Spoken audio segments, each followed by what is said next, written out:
जो विद्यार्थी मित्रों धोरण 12 चैप्टर नंबर 10 हेलो आल्केन और हेलो एरिन में આપણે છેલ્લે લેક્ચર નંબર 14 में આપણા પેમ્ફલેટના પ્રશ્ન નંબર 48 થી 51 ભણી ગયા હતા। આજે લેક્ચર નંબર 15 માં આપણા પેમ્ફલેટના પ્રશ્ન નંબર S76 એટલે કે SQ76 થી આગળ વધીએ તો SQ76 નું जो હવે આ બધા જી નીટના MCQ જેવા SQ છે તો હું અહીં એક પ્રશ્ન લખીશ S76 बोलो 1 ब्रोमोब्यूटेन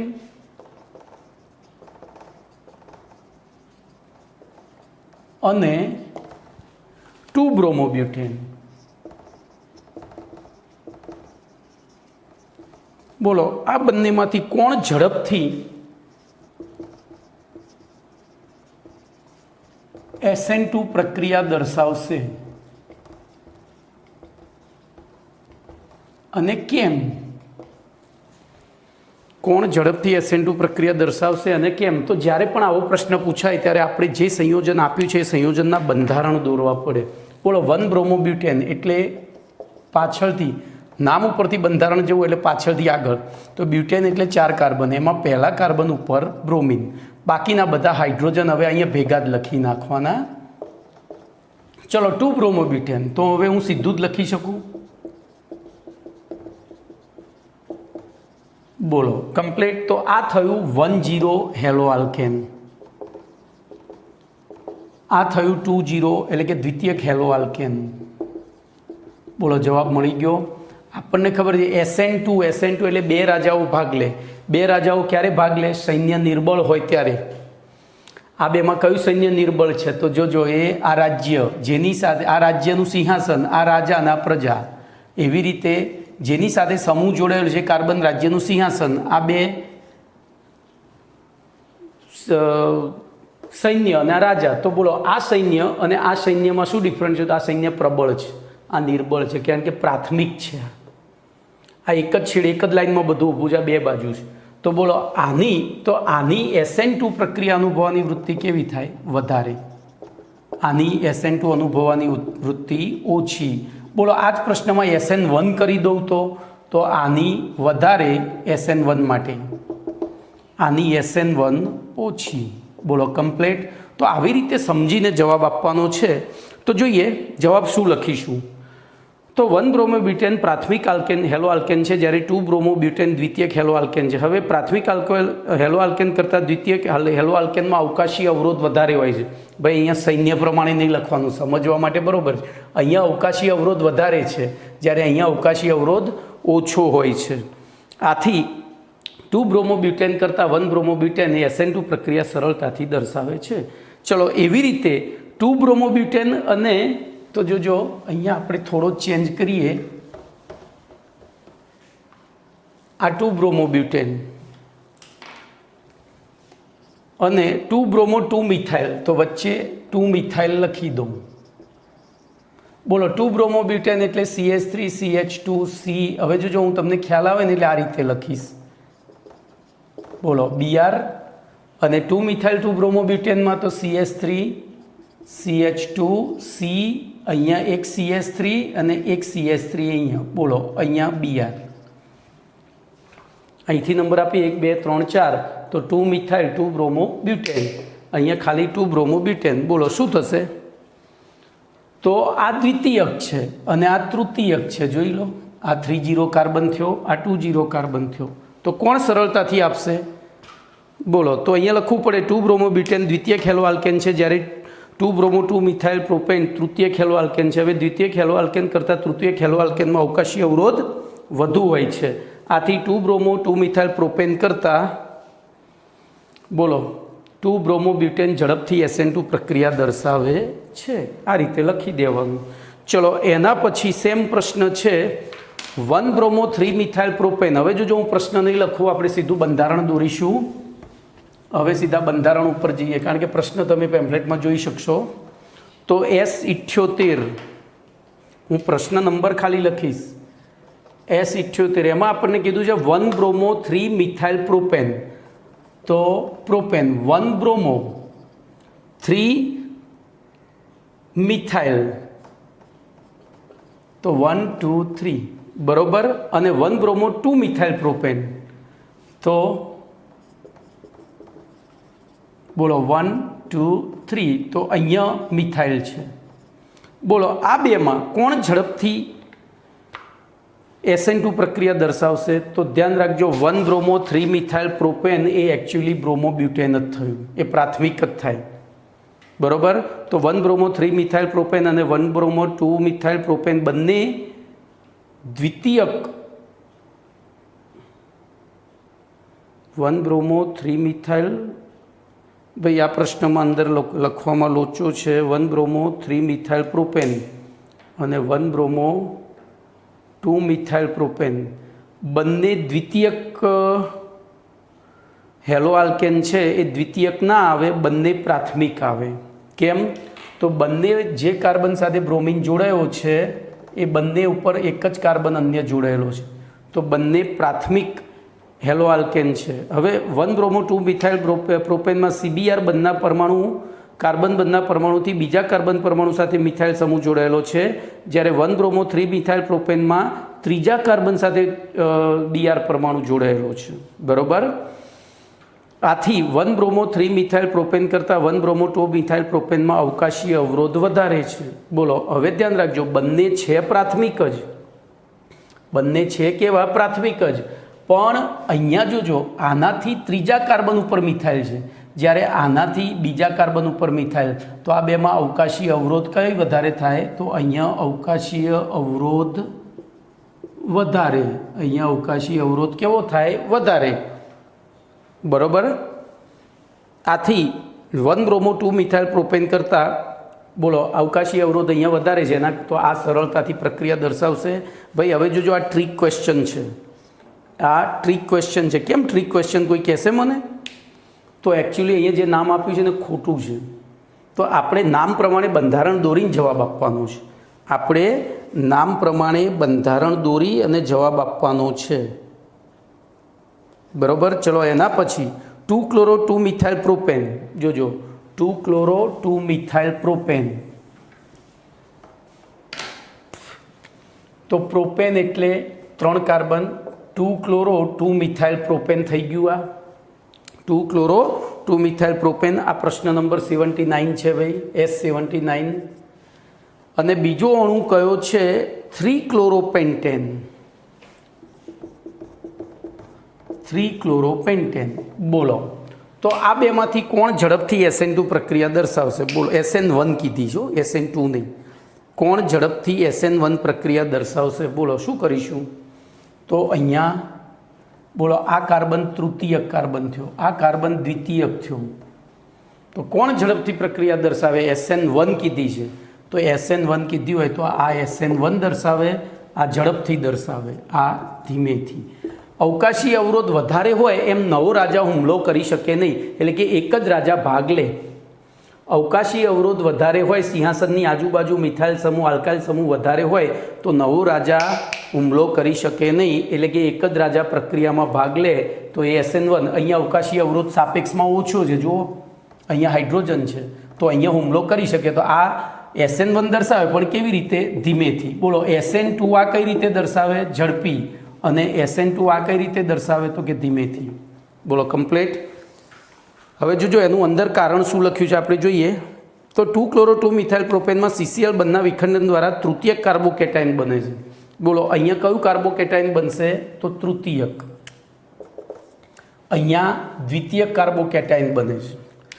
હવે કાર્બોકેટાઇનમાં બરોબર તૃતીયક કાર્બોકેટાઇનની સ્થિરતા વધારે, જો કારણ જુદી રીતે આપ્યું છે, તમે પેલી રીતે લખશો તોય ચાલશે, તો અહીંયા આની સ્થિરતા વધારે હોય, એટલે કે આ Cl બંધ સરળતાથી તૂટે તો નવો સમૂહ સરળતાથી આવે, આ મુશ્કેલીથી તૂટે તો નવો સમૂહ મુશ્કેલીથી આવે, એટલે SN1 પ્રક્રિયા। તો તમે જો આ રીતે વિચારો જશો તોય જવાબ સાચો પડશે, અને પ્રાથમિક દ્વિતીયક તૃતીયક તરફ વિચારશો તો પણ, તો મેં બે રીતે જવાબ લખેલો છે। ચલો 80મો પ્રશ્ન, તો S80માં ત્યાં પણ 2 ક્લોરોહેપ્ટેન અને 1 ક્લોરોહેક્ઝેન, જોજો 2 ક્લોરોહેપ્ટેન, હેપ્ટેન એટલે 7 કાર્બન, 1 2 3 4 5 6 7, એમાં બીજા કાર્બન ઉપર ક્લોરીન અને 6 કાર્બન હેક્ઝેન એટલે એમાં પહેલા કાર્બન ઉપર ક્લોરીન. બોલો પ્રશ્ન શું છે? તો 2 ક્લોરોહેપ્ટેન અને 1 ક્લોરોહેક્ઝેન પૈકી કોણ ઝડપથી SN1 પ્રક્રિયા દર્શાવશે? તો આપણે SN1 બતાવવાની છે. બોલો આ કાર્બન હેલોજન જે કાર્બન સાથે જોડે દ્વિતીયક, આ પ્રાથમિક. તો આપણને ખબર છે આ જોજો, હું તમને ફરીથી ટ્રીક યાદ કરાવું. SN1 ઓછું તો શું થશે? બોલો ઓછું તો શું થાય? તો 30 આપણે લાઈનસર જ લખીએ 10 20 30. મિથાઇલ CH3X પછી 10RX 20RX અને 30RX પછી SN2. બોલો CH3X 10RX 20RX 30RX. તો SN2માં જો તમે આ રીતે લખતા હોય તો જો મેં તમને ટ્રીક આ નહોતી આપી, મેં તમને 321 મિથાઇલ આપી હતી, ઊંધી આપી હતી. પણ જો ચડતા ક્રમમાં લખવું હોય તો SN2માં આ રીતે ચડતો જ ક્રમ આવે. 2 એટલે વધારે, પેલામાં ઉતરતો ક્રમ આવે ઓછો. પણ જો ઊંધું કરી નાખ્યું તો ટ્રીકમાં મુશ્કેલી થશે. 30RX 20RX 10RX અને CH3X. તો એ વખતે SN1 SN2માં ઊંધું વિચારવું પડે. SN1 ઓછો તો ચડતો ક્રમ, એટલે આપણે આમ લખવું પડે. જો આ થઈ ગયું. SN2 વધારે તો ઉતરતો ક્રમ લખવો પડે. એટલે આ યાદ રાખજો, બરોબર. તો આપણે ચોપડીમાં આ જ આપેલું છે, આ પૂછી શકે. ચલો એના પછી તો અહીંયા જોજો 2 ક્લોરોહેપ્ટેનમાં CCl બંધના વિખેરન દ્વારા, તો એમાંય 2 જવાબો લખેલા છે. દ્વિતીયક કાર્બો, અહીંયા દ્વિતીયક કાર્બોકેટાઇન બને, અહીંયા પ્રાથમિક બને. પ્રાથમિક કરતાં દ્વિતીયકની સ્થિરતા વધારે છે, તેથી 1 ક્લોરોહેક્ઝેન કરતાં 2 ક્લોરોહેપ્ટેન ઝડપથી SN1 પ્રક્રિયા દર્શાવશે. અથવા ક્લોરોહેપ્ટેન 2 ક્લોરોહેપ્ટેન દ્વિતીયક હેલો આલ્કેન છે, જ્યારે 1 ક્લોરોહેક્ઝેન પ્રાથમિક હેલો આલ્કેન છે. હવે 10 થી 20 થી 30 તરફ જતાં SN1 પ્રક્રિયા અનુભવવાની વૃત્તિ વધે છે. 10 થી 20 થી 30 તરફ જતાં, મારી ભૂલ થઈ છે અહીંયા, SN1 પ્રક્રિયા અનુભવવાની વૃત્તિ વધે છે. SN1ની વધે, બરાબર. અહીંયા ભૂલ થઈ છે ભાઈ મારી લખવામાં.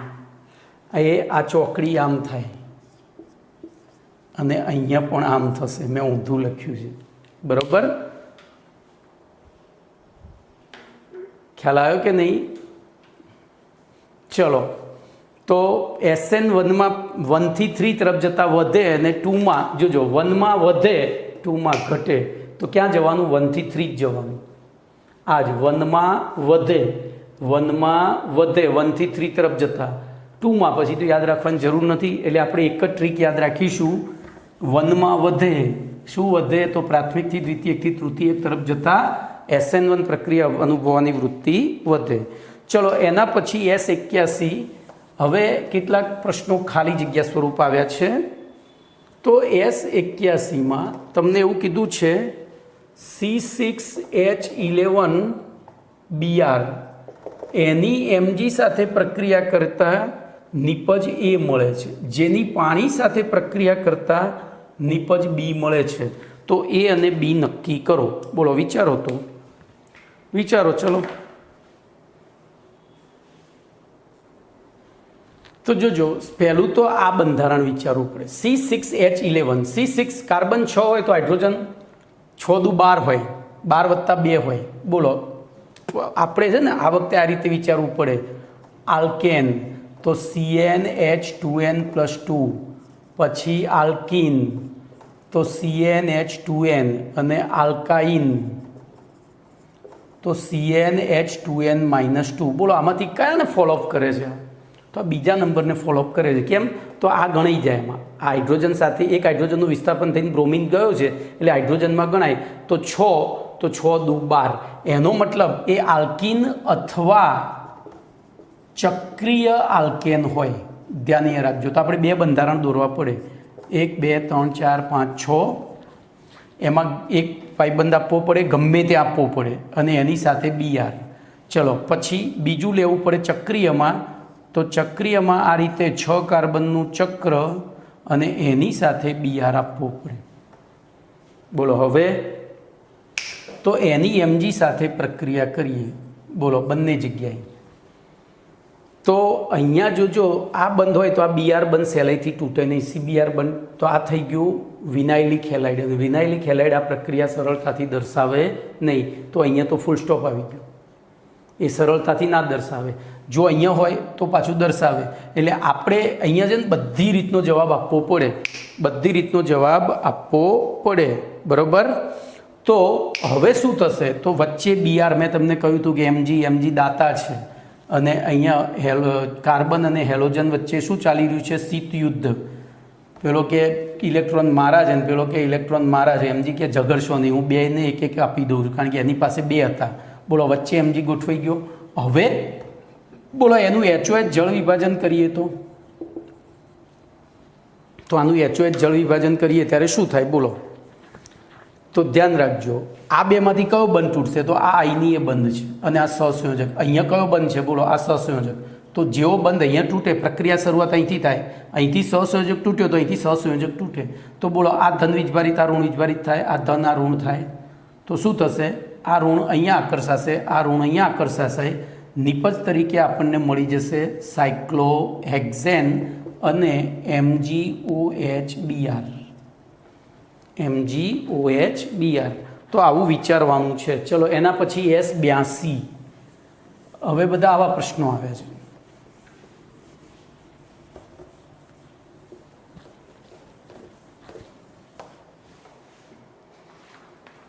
S82. તો RBR plus Mg gives C અને એની D2O સાથે પ્રક્રિયા કરતા CH3CHD મળે છે. તો અહીંયા R અને Cના બંધારણ તો જો અહીંયા થોડી બુદ્ધિ દોડાવો. અહીંયા કેટલા કાર્બન છે, 3, તો અહીંયા 3 કાર્બન થવા જોઈએ. હવે બીજું CHની સાથે D આવ્યો છે, તો D દૂર થયો. હવે જોજો તો આપણે અહીંયા બંધારણ લેવું પડે 3 કાર્બન, અહીંયા BR જોડીએ. બોલો Mg સાથે પ્રક્રિયા થાય ત્યારે CCC અહીંયા MgBr થાય. હવે D2O એટલે કે DOD પાણીનો ભારે પાણી.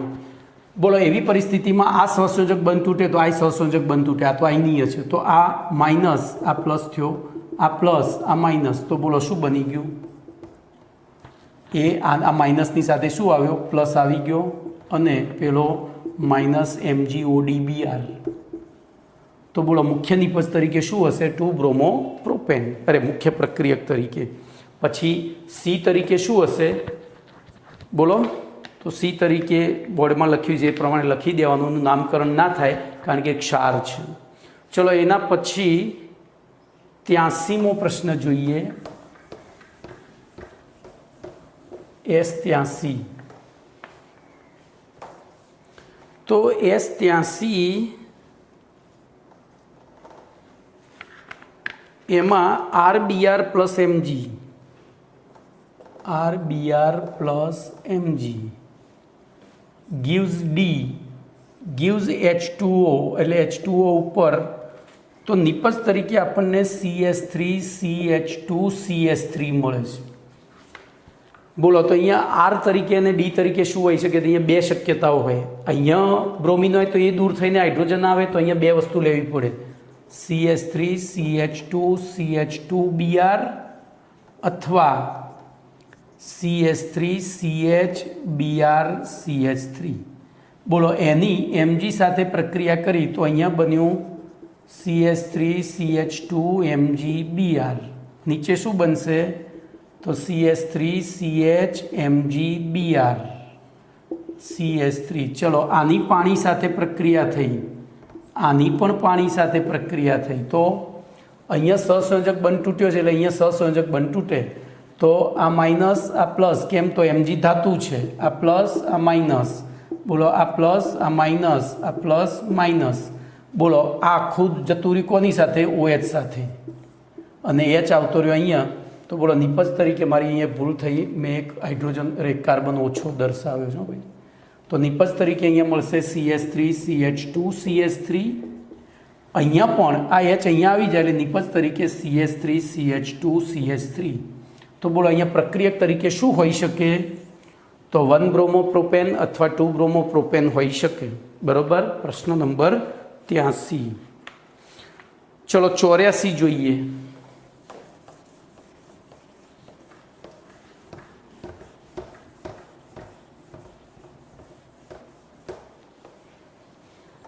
તો 84માં RBrની Na સાથે પ્રક્રિયા કરતા CH3C CH3 twice C CH2 twice 3 twice CH3 પ્રાપ્ત થાય છે. તો R તરીકે શું હશે? હવે જોજો, પહેલું તમારે આનું બંધારણ દોરવું પડે. તો CH3, બોલો C, એની સાથે ઉપર નીચે 2 CH3, ફરીથી C, એની સાથે ઉપર નીચે CH3 અને પછી CH3. બોલો, અહીંયા આપણે Na સાથે પ્રક્રિયા કરી છે એટલે એટલું તો ખબર પડી જાય કે આ વુડ્સ પ્રક્રિયા છે. વુડ્સ પ્રક્રિયામાં મૂળ આલ્કેન કરતાં બમણા આલ્કેનવાળું, એટલે આને બરાબર અડધા ભાગે વહેંચવું પડે. તો બોલો, અહીંયા RBr તરીકે શું હોય? CH3 CH3 CH3 અને Br. આના 2 અણુ હોય, આના 2 Na વપરાય, તો 2 Na 2 Br લઈને જાય એટલે આટલો ને આટલો ભાગ ત્યાં પાછો જોડાઈ જાય, એટલે આપણને આ નિપજ મળે. તો બોલો, મૂળ પ્રક્રિયક તરીકે શું હશે? 2 bromo 2 methyl propane. 2 bromo 2 methyl propane. ચલો પછી S85 જોઈએ. S85. તો S85માં પોલીહેલોજન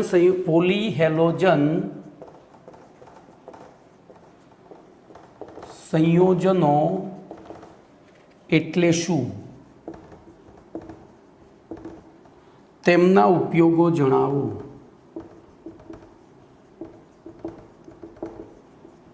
બોલો. તો પ્રશ્નમાં જવાબ છે પોલી એટલે એક કરતાં વધુ. તો એક કરતાં વધુ હેલોજન પરમાણુ ધરાવતા કાર્બનિક સંયોજનોને પોલી હેલોજન સંયોજનો કહે છે. મોટાભાગના, હવે એમના ઉપયોગો, મોટાભાગના પોલી હેલોજન સંયોજનો કૃષિ ક્ષેત્રે, બરોબર, કૃષિ ક્ષેત્રે ક્યાં કામમાં આવે છે? કહો. ખાતરો તરીકે, જંતુનાશક દવાઓ તરીકે અને ઉદ્યોગોમાં ઉપયોગી છે. તો પહેલો SQ, એક કરતાં વધુ હેલોજન પરમાણુ ધરાવતા કાર્બનિક સંયોજનોને પોલી હેલોજન સંયોજનો કહે છે. તે ઉદ્યોગોમાં અને કૃષિ ક્ષેત્રે જંતુનાશક દવાઓ તરીકે ઉપયોગી છે. હવે પ્રશ્ન નંબર 52 લઈએ આપણે. તો હવે પછી જે પ્રશ્નો ભાઈ આવે છે, પાઠ પૂરો થવા આવ્યો, તો હવે પછીના જે પ્રશ્નો છે તમારે ફરજિયાત ગોખવા પડશે, કારણ કે આમાં ગુણધર્મોનો ઉપયોગો જ આવે છે, બીજું કશું જ નથી. તો પહેલો પ્રશ્ન નંબર 52 લઈએ. તો પ્રશ્ન નંબર 52 છે ડાયક્લોરોમિથેન. ડાયક્લોરોમિથેન, જોજો એનું પ્રચલિત નામ છે મિથિલિન ક્લોરાઇડ. ના ઉપયોગો અને હાનિકારક અસરો જણાવો. ઉપયોગો અને હાનિકારક અસરો જણાવો. તો સૌથી પહેલાં આપણે ઉપયોગો લખીએ. પહેલું તો એનું અણુસૂત્ર લખવું પડે. બોલો, મિથિલિન ક્લોરાઇડ એટલે, મિથિલિન એટલે એક કાર્બન. હવે જોજો, મિથિલ, અહીંયા આ બેનો અર્થ સમજાવો, આ તો તમને આવડી જશે. મિથેન એટલે એક કાર્બન સાથે 2 ક્લોરીન જોડાયેલા હોય તો 2 હાઇડ્રોજન થાય. પણ મિથિલિન ક્લોરાઇડ એટલે, તો ધ્યાન રાખજો, મિથિલિન એટલે CH2. મેં તમને 11મા ધોરણમાં શીખવાડ્યું હતું. CH4 એટલે મિથેન, એક હાઇડ્રોજન ઓછો થાય, પૂરેપૂરા હાઇડ્રોજન હોય ત્યારે N લાગે, એક હાઇડ્રોજન ઓછો થાય એટલે મિથાઇલ, યાદ આવે છે? અને 2 હાઇડ્રોજન ઓછા થાય ત્યારે મિથિલિન, બરોબર? Methane, methyl, methylene. એવી રીતે બોલો, CH3 હોય તો એનું નામ ઇથેન, પણ એક હાઇડ્રોજન ઓછો થાય ત્યારે તો ઇથિલિન, અને 2 હાઇડ્રોજન ઓછા થાય તો મારી ભૂલ થઈ, પેલું ઇથાઇલ ને ઇથિલિન. ઇથાઇલ અને અહીંયા ઇથિલિન. બોલો કમ્પ્લેટ. તો મિથિલિન એટલે CH2. હવે ક્લોરાઇડ તો બાકીની સંયોજકતા ક્લોરીન વડે સંતોષવાની છે, આટલું સમજજો. ગોખશો તો ગાંડા થશો, સમજશો તો સારું, જીવશો ત્યાં સુધી આવડશે. એટલે હું તમને સમજાવીને ચાલું છું. ખબર પડી? ગોખવાનું નહીં, સમજીને ચાલવાનું. તો મિથિલિન ક્લોરાઇડના હવે ઉપયોગોની વાત કરીએ તો ચલો, સૌથી પહેલાં ઉપયોગો. મેં પહેલાં જ કહ્યું છે કે ઉપયોગો, ગુણધર્મો, લક્ષણો બધા શું કરવા પડે? ગોખવા પડે. તો પહેલો ઉપયોગ ઉદ્યોગોમાં દ્રાવક તરીકે. પહેલો ઉપયોગ ઉદ્યોગોમાં દ્રાવક તરીકે. પછી બીજો ઉપયોગ રંગ દૂર કરનાર તરીકે. રંગ દૂર કરનાર એટલે એને આમ શું કહેવાય? બ્લીચિંગ એજન્ટ કહેવાય. ગુજરાતી એનું મને આવડતું હતું, ભૂલી ગયો. વિરંજક. વિરંજક તરીકે. ચલો, પછી વાયુ વિલયમાં નોદક તરીકે. આ MCQ બહુ વાર પૂછાઈ ગયો. વાયુ વિલયમાં નોદક. વાયુ વિલય નોદક તરીકે. માં નહીં, બરોબર? એટલે નોદક આર્યું છે પ્રોપેલેન્ટ, એટલે કે અવકાશીય બળ, એટલે રોકેટ બળતણ તરીકે. વાયુ વિલયમાં નોદક તરીકે. પછી ઔષધોના ઉત્પાદનમાં. ઔષધોના ઉત્પાદનમાં દ્રાવક તરીકે.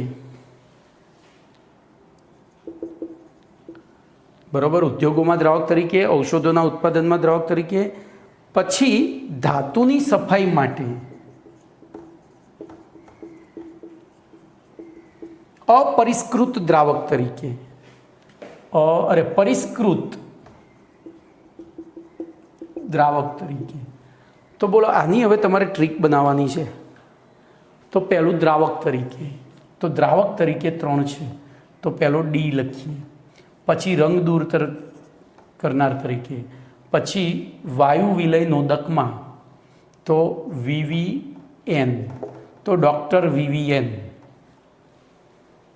Doctor VVN. D ફોર દ્રાવક તરીકે. તો દ્રાવકમાં 3: ઉદ્યોગોમાં દ્રાવક, ઔષધોની બનાવટમાં દ્રાવક અને ધાતુઓની સફાઈ માટે પરિષ્કૃત દ્રાવક. પછી R એટલે રંગ દૂર કરનાર તરીકે. અને આ VVN એક જ વસ્તુ છે, વાયુ વિલય નોદક. વાયુ વિલય નોદક. તો ડાયક્લોરો, જોજો, ડાયક્લોરોમિથેન, એના ઉપયોગોમાં ડૉક્ટર VVN. એના ઉપયોગોમાં ડૉક્ટર VVN. ચલો, હવે એની હાનિકારક અસરો જોઈએ.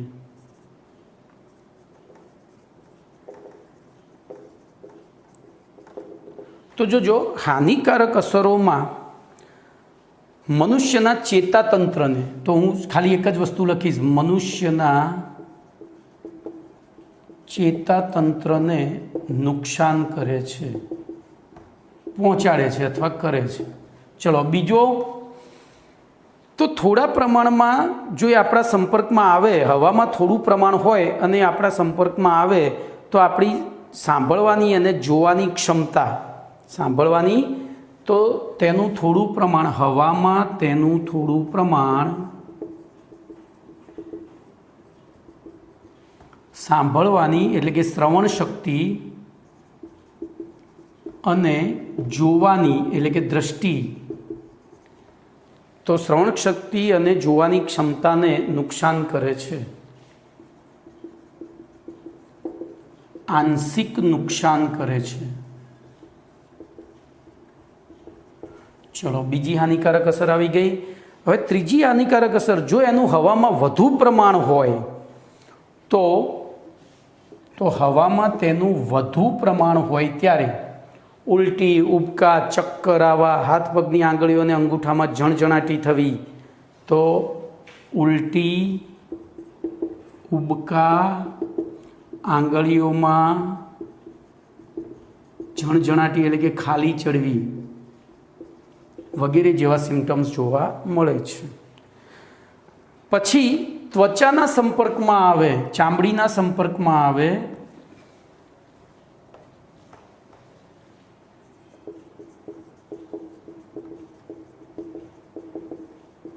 ત્યારે બોલો શું થાય? બળતરા થાય છે. ચલો એના પછી આંખના સીધા સંપર્કમાં આવે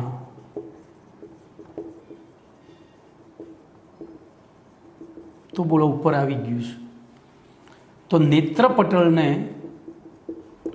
નુકસાન કરે છે. એકના એક વસ્તુ છે.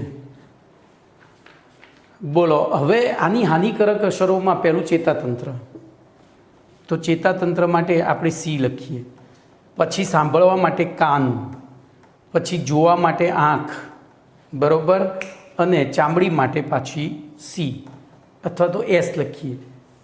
સ્ક્રીન ચામડી જો ચેતાતંત્ર અને ચામડી, કાન અને આંખ, બસ આટલું યાદ રાખવાનું. તો બોલો અહીંયા તમે ટ્રીક શું બનાવશો?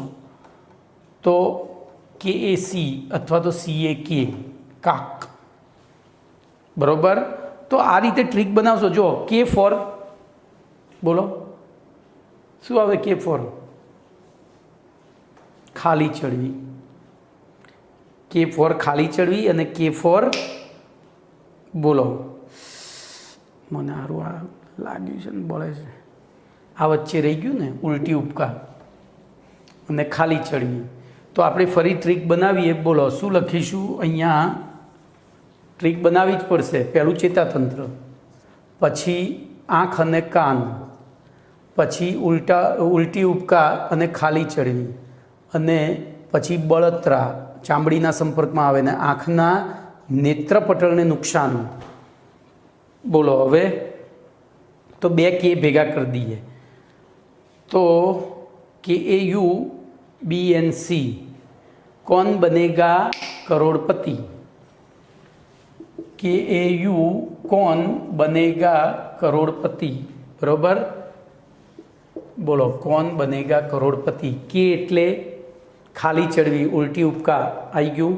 પછી કે એટલે કાન એટલે કે સાંભળવાની ક્ષમતા ઓછી થવી, એન એટલે નેત્રપટલને નુકસાન, બી એટલે બોલો તો બળતરા, એ ફોર આંખને નુકસાન, એ લખી દેવાનું છે અહીંયા લખ્યું ને જોવાની ક્ષમતા એમ, અને સી ફોર ચામડીના સંપર્કમાં.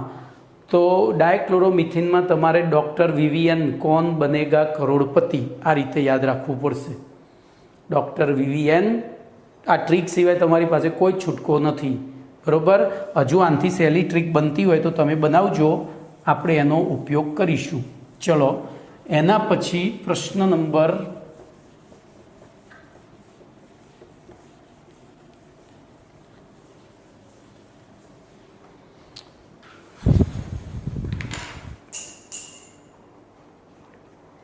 53 એમાં છે ટ્રાયક્લોરોમિથેન, આયુપીએસી નામ, અને સામાન્ય નામ એનું ક્લોરોફોર્મ, બરોબર. ના ઉપયોગો અને હાનિકારક અસરો જણાવો.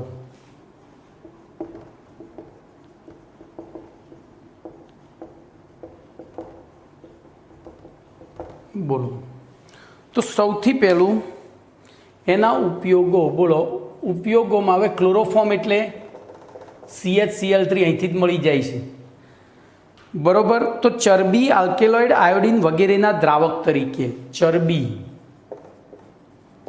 આલ્કેલોઇડ અને આયોડિનના દ્રાવક તરીકે. કમ્પ્લીટ. ચલો પછી બીજો ઉપયોગ તો પ્રતિશીતક તરીકે. તો પહેલો ઉપયોગ ફ્રીઓન પ્રતિશીતક, બરોબર. R22ના ઉત્પાદનમાં. આ પણ MCQ પૂછાઈ ગયો છે. R22ના ઉત્પાદનમાં. પછી ભૂતકાળમાં એટલે કે પહેલાંના સમયમાં તે નિશ્ચેતક, તો આ તો બધાને યાદ છે, નિશ્ચેતક તરીકે ઉપયોગી હતો. તો બોલો આના ઉપયોગોની ટ્રીક શું લખશો તમે? તો CAI પ્રતિશીતક, CR એટલે કે આપણે કુલન્ટ, અહીંયા CR લખીશું. પ્રતિશીતક એટલે કુલન્ટ અને નિશ્ચેતક. તો જો ટ્રીક બનાવું CAR પછી પાછું CRN. બોલો કારકરણ, C એટલે ચરબી, A એટલે આલ્કોલોઇડ ને R એટલે આઈ લખવાનું હતું, CAI. હવે કાઈકરણ તો ચરબી, આલ્કેલોઇડ, આયોડિનના દ્રાવક તરીકે, પછી કુલન્ટ R22, CR22N આ રીતે જ લખવાનું, કુલન્ટ R22ના ઉત્પાદનમાં અને નિશ્ચેતક તરીકે, પણ વર્તમાન સમયમાં એની વિશાળુ અસરના કારણે નિશ્ચેતક તરીકે વપરાતો નથી. તો આ તમારી ટ્રીક થઈ, બરોબર. કાઈકર 22N. ચલો એના પછી એની અસરો.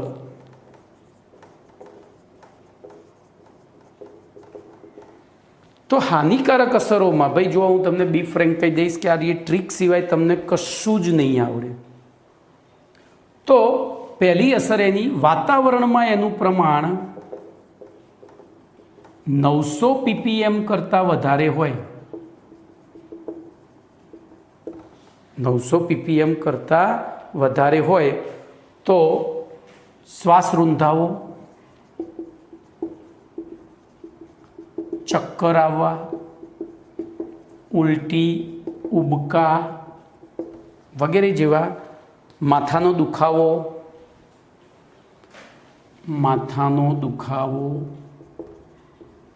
તો આ પ્રશ્ન વારંવાર પૂછાયો છે 900 ppm વાળો, બરોબર. હવે જો કોઈ પણ ઝેરી વસ્તુ આપણા સંપર્કમાં એટલે આ બધું જ થાય. તો ખાલી આપણે યાદ એટલું રાખવાનું છે કે ક્લોરોફોર્મ 900 ppm થી વધારે હોય ત્યારે આ બધી સિમ્ટમ્સ જોવા મળે. ચલો એના પછી લાંબા સમય સુધી જો એના સંપર્કમાં રહેવામાં આવે તો લાંબા સમય સુધીના સંપર્કના કારણે બોલો કોને નુકસાન થાય છે? તો યકૃત અને કિડનીને નુકસાન થાય છે.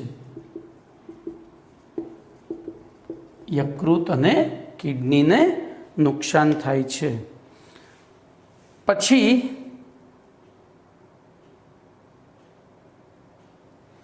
બોલો તેમાં ટ્રાયક્લોરોમિથેનમાં ડૂબેલા રહેવાથી કેટલાક વ્યક્તિઓની ત્વચામાં ઘા પડે છે. જો આમ તો આ પ્રવાહી છે, પ્રવાહી ઘા આમ કાપો ના પડે, પણ તેમાં ડૂબેલા રહેવાથી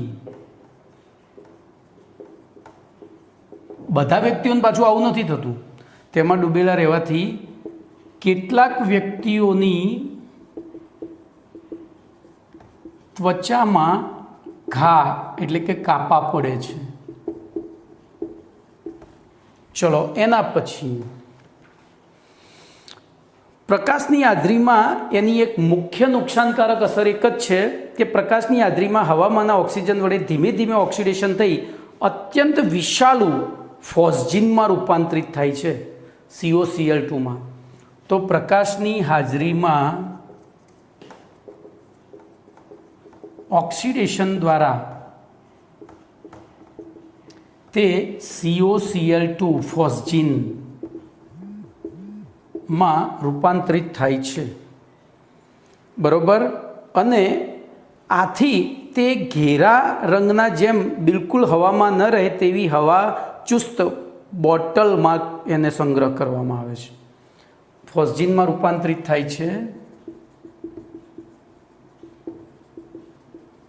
આથી જોજો હવે અહીંયા બે વસ્તુ, પ્રકાશે જોઈએ છે અને ઓક્સિજને જોઈએ છે. તો બોલો એનો સંગ્રહ આપણે શેમાં કરવો પડે? આથી CHCl3નો સંગ્રહ હવા ના રહે તે રીતે ઘેરા રંગની બોટલમાં કરવામાં આવે છે. બોલો કમ્પ્લીટ. ઘેરા રંગની બોટલમાં એનો સંગ્રહ કરવામાં આવે છે. બોલો ચલો હવે તો આની ટ્રીક બનાવો. તો હવા ચુસ્ત બોટલ, ઘેરા રંગની હવા ચુસ્ત બોટલ, પાછી હવા જતી રહે તો લોચા વાગે. બોલો શું થશે?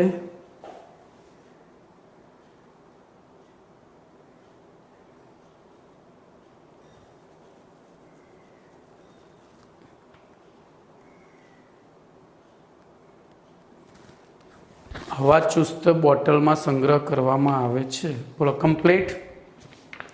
ચલો એના પછી 54મો પ્રશ્ન. ભાઈ આમાં ટ્રીક બનાવો. બોલો પહેલું તો 900 લખી જ નાખીએ. 900 ppm પછી લાંબા સમયના યકૃત અને કિડની તો વાયકે. પછી ત્વચામાં કાપો ટીકે, ત્વચામાં કાપો. પછી COCl2 આટલું જ યાદ રાખવાનું, COCl2. તો 900 વાયકે ટીકે COCl2 900. તો આ કોની? ક્લોરોફોર્મની. ક્લોરોફોર્મ 900 વાયકે ટીકે COCl2. આજના 2-4 વખત બોલીએ તો ક્લોરોફોર્મનું વાતાવરણમાં પ્રમાણ 900 ppm થી વધારે હોય તો ઉલટી, ઉબકા, ચક્કર આવવું, લાંબા સમય માથાનો દુખાવો થવો વગેરે જેવા. પછી જો એના લાંબા સમયના સંપર્કમાં રહીએ તો યકૃત અને કિડનીને નુકસાન કરે છે. પછી ટીકે તો તેમાં લાંબો સમય ડૂબેલા રહેવાથી કેટલાક વ્યક્તિઓની બોલો શું થાય છે? ત્વચામાં કાપા પડે છે. બરોબર. વાયકે સીકે, ટીકેની જગ્યાએ સીકે કરો, ચામડીમાં કાપા પડે છે એવું લખો ને. ત્વચા એટલે ચામડી જ થાય. વાયકે સીકે આમ પેલું ટીકે કરતાં સીકે વધારે. વાયકે સીકે COCl2. વાયકે સીકે 900 વાયકે સીકે COCl2. બરોબર. 900 તો ક્લોરોફોર્મ 900 વાયકે સીકે COCl2 એની હાનિકારક અસરો અને ઉપયોગો માટે બોલો એમાં શું હતું? કાઈકરન 22 અથવા તો કાઈકર 22N. કાઈકર 22N. ભાઈ આ મારી ટેકનિક હતી. હું ભણતો હતો ત્યારે જ્યારે ઉપયોગો અને ગુણધર્મો આવે, જો આ વસ્તુ છે ને ગમે એટલી તમે ગોખો ને તો એ પરીક્ષા પત્યા પછી ભૂલી જ જાઓ. તો એનો મતલબ કે આપણે એને કોઈ પણ આવા ગુણધર્મોનો ઉપયોગો ક્યારે યાદ રહે ખબર છે? એને તમે એના લાંબા સમયના સંપર્કમાં રહો ને તો, બાકી તમને યાદ રહે જ નહીં. એટલે આ વસ્તુ છે ને સિલેબસમાં કેમ રાખે છે મને ખબર નહીં પડતી. ગધેડા જેવા છે, ગોખવાની વસ્તુ રખાય જ નહીં. ચલો 54મો. ટ્રાય આયોડોમિથેન. આયોડોમિથેન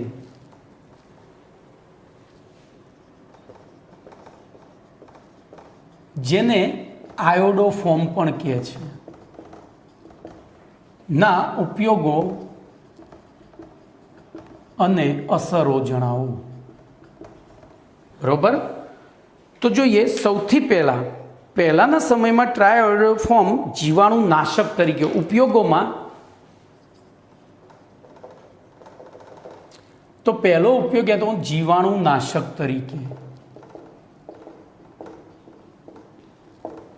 જોજો અત્યારે હાલ પણ તમે અમુક બળી ગયા હોય, દાજી ગયા હોય, છોલાઈ ગયું એની ઉપર લગાવવાની ટ્યુબ આવે ને, એ ટ્યુબ લગાવો ને એટલે એમાંથી બ્રાઉન કલરનું લિક્વિડ છૂટવું પડે. એ પેસ્ટ લગાવો ઘા ઉપર તો એ છે ને આયોડોફોર્મ છે. એનું સ્વયં વિઘટન થઈ આયોડિન છૂટવું પડે અને આયોડિનમાં ચેપનાશક ગુણધર્મ રહેલો છે. આયોડિનમાં તો જો પહેલાંના સમયમાં ટ્રાયોડોમિથેન જીવાણુનાશક તરીકે ઉપયોગ કરવામાં આવતો હતો, પરંતુ આયોડોફોર્મના જીવાણુનાશી તરીકેનો ગુણ તેના પોતાના કારણે નહીં પણ તેના વિઘટન દ્વારા ઉત્પન્ન થતા આયોડિનના કારણે છે. વળી આયોડોફોર્મની વાસ ખૂબ જ ખરાબ હોય છે. આથી વર્તમાન સમયમાં આયોડોફોર્મના બદલે આયોડિનયુક્ત ઔષધોનો ઉપયોગ કરવામાં આવે છે. અહીંયા અસરો કંઈ છે નહીં, ખાલી ઉપયોગોમાં જ. તો એક જ ઉપયોગ જીવાણુનાશક તરીકે ઉપયોગ કરવામાં આવતો હતો, પણ પાછળથી ખબર પડી કે એ આયોડોફોર્મનો લીધે જીવાણુનાશક ગુણધર્મ નહોતો, પણ એનું વિઘટન થઈ આયોડિન ઉત્પન્ન થાય, એ આયોડિનના કારણે તે જીવાણુનાશક તરીકે વર્તતો હતો. વળી આયોડોફોર્મ ખરાબ વાસવાળો છે, એટલે વર્તમાન સમયમાં આપણે આયોડોફોર્મના જગ્યાએ શું વાપરીએ છીએ? સીધા આયોડિનનો જ ઉપયોગ કરીએ છીએ. ટિંચર આયોડિન નામ સાંભળ્યું હોય તો. ચલો 55મો પ્રશ્ન. ટેટ્રાક્લોરોમિથેન. જોજો ટેટ્રાક્લોરોમિથેન જેને આપણે કાર્બન ટેટ્રાક્લોરાઇડ તરીકે ઓળખીએ છીએ. કયા નામે ઓળખીએ છીએ? Carbon tetrachloride. ના ઉપયોગો અને અસરો જણાવો, એટલે હાનિકારક અસરો. ચલો તો સૌથી પહેલાં ઉપયોગો જોઈએ. તો પહેલો ઉપયોગ વાયુ વિલયમાં નોદક તરીકે. નોદક એટલે કે પ્રોપેલન્ટ તરીકે. બોલો આગળ આવી ગયું. આ શેમાં આવ્યું હતું ભાઈ? યાદ રહ્યું? તો મિથિલિન ડાયક્લોરાઇડમાં આવ્યું હતું, મિથિલિન ક્લોરાઇડમાં, બરાબર. તો વાયુ વિલય નોદકમાં એના ઉત્પાદનમાં જોજો, એ નોદક તરીકે નહીં, નોદકના ઉત્પાદનમાં જ્યારે પેલું બોલો પેલું શેમાં વપરાતું હતું? તો વાયુ વિલય નોદક તરીકે જ વપરાતું હતું. તો આ બેમાં આટલો ડિફરન્ટ છે. આર્યુ છે પેલું હતું, જોજો આ CCl4 છે ને પેલું CH2Cl2 હતું. તો આ નોદક તરીકે વપરાતું હતું, જ્યારે આ જે છે એ નોદકના ઉત્પાદનમાં વપરાય છે. બોલો કમ્પ્લીટ. પછી બીજો ઉપયોગ તો ક્લોરોફ્લોરોકાર્બન, ક્લોરોફ્લોરોકાર્બન સંયોજનો અને અન્ય કાર્બનિક સંયોજનો ના ઉત્પાદનમાં. જો આ એક કાચો માલ જ છે, તો એ ક્યાં કયા કયા ઉત્પાદનમાં વપરાય છે આપણે યાદ રાખવાનું છે. એટલે કે કાચા માલ તરીકે, કાચા માલ તરીકે. ચલો ત્રીજો ઉપયોગ તો ઔષધોના ઉત્પાદનમાં આ પણ જોજો પેલાનો જ ગુણધર્મ છે, દ્રાવક તરીકે. એ પણ એમાં હતો, યાદ છે ને? ઔષધોના ઉત્પાદનમાં સામાન્ય દ્રાવક તરીકે ઉપયોગી છે. ચલો એના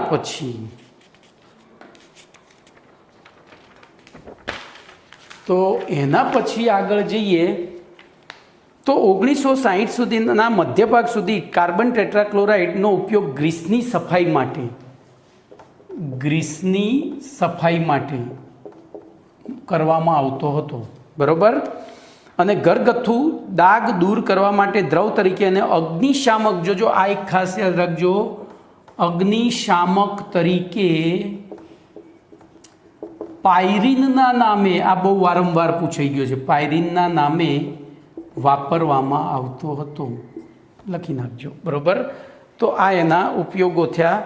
હવે એની હાનિકારક અસરો લઈએ તો હાનિકારક અસરોમાં સૌથી પહેલું અસરો, આ જો ઉપયોગો પતી ગયું, તો લાંબા ગાળાના સંપર્કના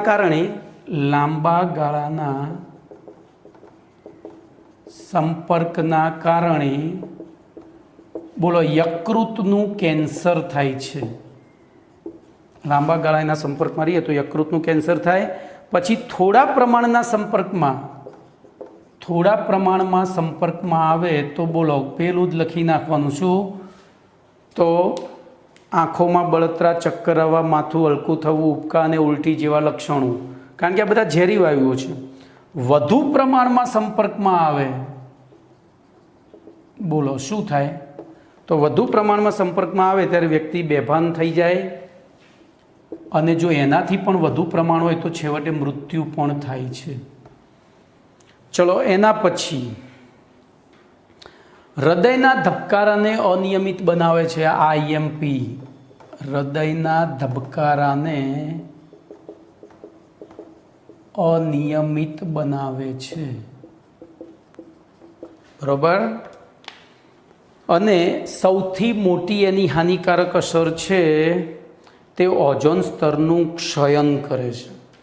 અને ઓઝોન સ્તરનું ક્ષયન કરે, અને એના લીધે એક તો ઓઝોન સ્તર નિર્જીવ છે, પણ એ સ્તરનું ક્ષયન થાય એના કારણે પારજાંબલી કિરણો પૃથ્વી ઉપર આવે, અને પૃથ્વી ઉપર જીવતા વનસ્પતિ અને પ્રાણીઓને ચામડીનું કેન્સર, આંખોના રોગ અને એમની રોગ પ્રતિકારક ક્ષમતામાં એ ઘટાડો કરે છે. બોલો કમ્પ્લીટ. ચલો એના પછી 56મો પ્રશ્ન, ભાઈ આજે પાઠ પૂરો જ કરી દઈએ, આવતીકાલે પછી સ્વાધ્યાય લઈ લઈશું, બરોબર.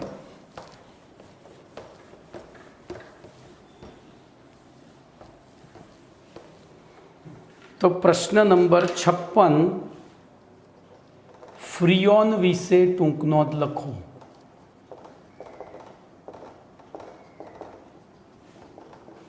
હું અહીંયા લખીશ SVGM, સમજ્યા વિચાર્યા વગર ગોખી મારો.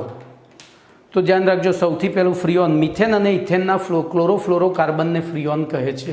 પહેલી એની વ્યાખ્યા આપવાની. તો વ્યાખ્યામાં શું લખીશું? મિથેન અને ઇથેનના ક્લોરોફ્લોરોકાર્બનને સંયોજનોને, એટલે કે ટૂંકમાં 1 અને 2 કાર્બનવાળા ક્લોરીન અને ફ્લોરિનયુક્ત હેલો આલ્કેન સંયોજનોને શું કહે છે? ચલો, ગુણધર્મો. ફ્રીઓન અતિસ્થાયી, અતિ અક્રિયાશીલ, બિનઝેરી, ક્ષારણ પ્રતિરોધક તથા સરળતાથી પ્રવાહી અવસ્થામાં રૂપાંતરણ પામી શકે તેવા વાયુઓ છે. ભાઈ આમાં હું લખીશ નહીં હવે તમારે, કારણ કે બધું ગોખવાનું જ છે. પછી ફરીથી અતિસ્થાયી. જોજો અહીંયા એક વસ્તુ ખાસ યાદ રાખજો, ક્ષારણ પ્રતિરોધક બહુ વાર પૂછાઈ ગયું છે. તો અતિસ્થાયી, અક્રિયાશીલ, બિનઝેરી અને ક્ષારણ પ્રતિરોધક. બોલ ક્ષારણ પ્રતિરોધક કેમ? તો જો એની આજુબાજુમાં ધાતુની આજુબાજુ એ વાયુ હોય તો એ ઓક્સિજનને નજીક આવવા ના દે. એ પોતે કેવો છે? નિષ્ક્રિય છે, એટલે ઓક્સિજન પોતે કામ કરશે નહીં, ઓક્સિજનને કરવા દેશે નહીં, એટલે ક્ષારણ પ્રતિરોધક. એવી રીતે ફ્રીઓન બાર એટલે CCl2F2. ઉદ્યોગોમાં સૌથી વધુ ઉપયોગિતા ધરાવતો ફ્રીઓન વાયુ છે. ફ્રીઓન વાયુ સામાન્ય રીતે વાયુ વિલયનોદક તરીકે અને શીતક તરીકે ઉપયોગી છે. બરોબર. હવે બનાવટમાં તો ટેટ્રાક્લોરોમિથેનની શ્વાર્ઝ પ્રક્રિયા દ્વારા વિવિધ ફ્રીઓન વાયુઓ બનાવવામાં આવે છે. 1974 સુધી, બરોબર, 1974 સુધી વિશ્વમાં ફ્રીઓનનું કુલ વાર્ષિક ઉત્પાદન કેટલું હતું? 20 કરોડ પાઉન્ડ જેટલું હતું. અને હાનિકારક અસર તો ફ્રીઓન ઓઝોનના સ્તરનું ક્ષયન કરે છે. એના પછી 57મો પ્રશ્ન એ પણ ગોખવાનો છે. ડીડીટી વિશે ટૂંક નોંધ લખો. પ્રશ્ન નંબર 57, ભાઈ આ ગોખવાનો છે. ડીડીટી વિશે ટૂંક નોંધ લખો. તો ડીડીટી એટલે દીનદયાળ ત્રિવેદી નહીં, પણ એનું પહેલું તો બંધારણ દોરવું પડશે. તમને મારે શીખવાડવું પડશે એનું પૂરું નામ અને બંધારણ. બીજું તો બધું તમે ગોખશો. તો એનું નામ છે પેરાડેશ ડાયક્લોરો ડાયફિનાઇલ ટ્રાઇક્લોરો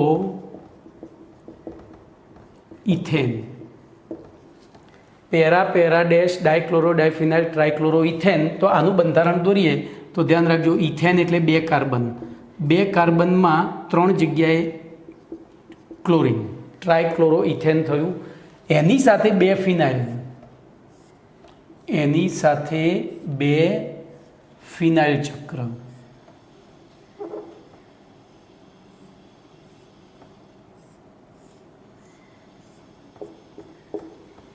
અને એ ફિનાઇલ ચક્રના પેરા સ્થાનમાં પાછો ક્લોરીન. તો બોલ આની એક સંયોજકતા બાકી રહી, અહીંયા હાઇડ્રોજન. તો આ થયું ડીડીટી. હવે ડીડીટીમાં સિગ્મા અને પાઈ બંધના સંખ્યા પૂછાઈ ગયેલી છે. ગણો તો કેટલા સિગ્મા બંધ થશે? ગણો તો જોજો, અહીંયા ભૂલ તમે એ જ કરશો. આ દરેક કાર્બન સાથે હાઇડ્રોજન છે, ભૂલતા નહીં. હવે ગણી નાખો તો કેટલા થાય છે? તો અહીંથી શરૂ કરીએ, આ સીએલથી 1 2 3. જોજો પહેલાં 12ના ગણી લઈએ. 4 5 6 7 8 9 10 11 12 13 14 15. હવે અંદરના ગણવાનું શરૂ કરીએ. 16 17 18 19 20 21 22 23 24 25 26 27 28 29. હવે જોજો એટલું બધું ના કરવું હોય તો આપણે આટલા ગણીએ વચ્ચેના આ જેટલા હશે એટલા જ થશે. તો પહેલાં તો 6 ચક્રના 6 છેડાના, 6 દુ 12 થયા.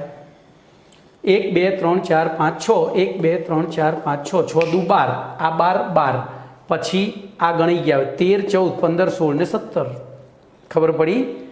આ 12 13 14 15 16 ને 17. પેલામાં ભૂલ થાય જ. તો 17 સિગ્મા થયા. ગણી લો ફરીથી. બોલો 6 ફરતે અને 6 વચ્ચે સિગ્મા. તો 6 દુ 12, 13 14 15 16 17. હવે પાઈ તો 6 દેખાય જ છે, તો દ્વિબંધ એટલે પાઈ. ચલો પૂરું નામ આપણે લખી નાખ્યું. પેરાડેશ ડાયક્લોરો ડાયફિનાઇલ ટ્રાઇક્લોરો ઇથેન. એનું બંધારણ લખી દીધું. બનાવટમાં જોઈએ તો સૌ પ્રથમ 1873માં એને બનાવવામાં આવ્યો હતો, પરંતુ તેની જંતુનાશક તરીકેની અસરકારકતા ઈસવીસન 1931માં સ્વિટ્ઝરલેન્ડના ગીગી ઔષધાલયના પોલ મુલર એ કરી હતી. તે બદલ પોલ મુલરને ચિકિત્સા અને દેહ ધર્મ વિજ્ઞાન વિષય માટે નોબેલ પારિતોષિક એનાયત કરવામાં આવ્યું હતું. હવે ઉપયોગોમાં તો દ્વિતીય વિશ્વયુદ્ધ પછી મેલેરિયા ફેલાવનારા મચ્છર ટાઇફિસ, જે ચેપી તાવ ફેલાવનારી જુઓ હતી, નો નાશ કરવા માટે તેનો બહોળા પ્રમાણમાં ઉપયોગ કરવામાં આવ્યો હતો, પરંતુ ઈસવીસન 1940ના અંતમાં ડીડીટીના વધુ પડતા ઉપયોગના કારણે થતી હાનિકારક અસરો અને તેની જંતુઓની અનેક પ્રકારની પ્રજાતિઓએ ડીડીટી પ્રત્યે પ્રતિરોધકતા વિકસાવી લીધી હતી. જો તો એક બાજુ એ હાનિકારક થયો હતો અને બીજી બાજુ જંતુઓએ એની પ્રત્યે પ્રતિરોધકતા વિકસાવી લીધી હતી. આથી એવું ધ્યાનમાં આવવાથી એનો ઉપયોગ ઘટવા લાગ્યો હતો અને અંતમાં 1973માં સંયુક્ત રાષ્ટ્રમાં તેના ઉપયોગ ઉપર પ્રતિબંધ લાગવામાં આવ્યો હતો, પરંતુ હજુ પણ ઘણા દેશમાં તેનો ઉપયોગ થાય છે. હાનિકારક અસરો તો ડીડીટી રાસાયણિક રીતે અસ્થાયી છે અને તે ચરબીમાં દ્રાવ્ય છે. આથી પ્રાણીઓ દ્વારા તેનું પાચન થતું નથી અને તે ચરબીયુક્ત પેશીઓમાં જમા થઈ તેનો સંગ્રહ થાય છે અને લાંબા ગાળે એના કારણે કેન્સર થાય છે. તો જોજો ભાઈ, આ છેલ્લા 2 પ્રશ્નો છે તમારે મસ્ત રીતે ગોખી મારવાના, કારણ કે એમાં ઇતિહાસ છે. તો આપણે અહીંયા આપણો આ પાઠ ચેપ્ટર પૂરું. હવે સ્વાધ્યાયના પ્રશ્નો નેક્સ્ટ લેક્ચરથી ભણીશું. ઓકે.